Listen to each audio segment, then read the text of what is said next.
Irmão, para quem não sabe, quem estou aqui é Rosivaldo.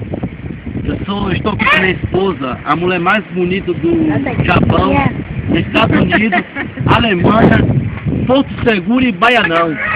Eu quero dizer a vocês, irmão, eu estou aqui com minha família, essa aqui é minha filha dela, a mais linda do mundo, vou gravar ela. Eu quero dizer a vocês, internautas, que vocês têm a família, vocês que estão solteiros, ora para Deus dar uma família, porque a família foi Deus que fez. Deus que criou. Eu vou cantar esse hino. Vai gostar mais, tô vendo. A minha família, presente do Senhor. Foi Deus que fez essa menina e tão bonita. O nome dela é Esther. O nome dela é Esther. Aqui é minha esposa Tânia. Aqui está o meu sobrinho, porque foi Jesus que fez. Ai, todo mundo, vocês. A minha família, foi Deus o que criou. Foi Deus que fez os pais, e fez os filhos, e fez as mulheres. Brasil, se prepare, seja fiel à sua família. Seja fiel aos seus filhos e às suas esposas, porque foi Deus que fez. Todo mundo.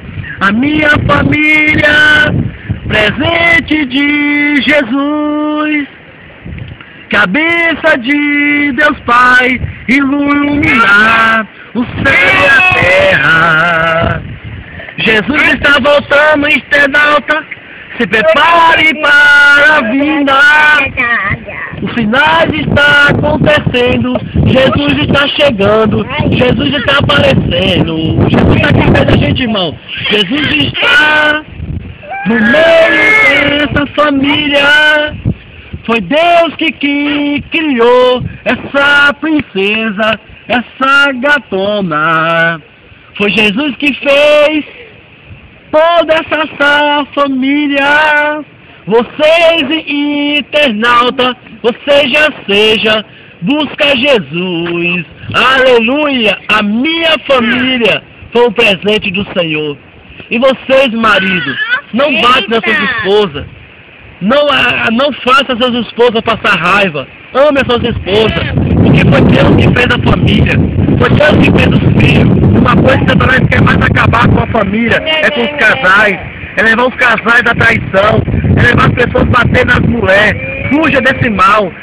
Diga sim para Jesus, porque Ele vai te libertar. E é por isso que eu falo para vocês, internauta. A minha família foi um presente do Senhor.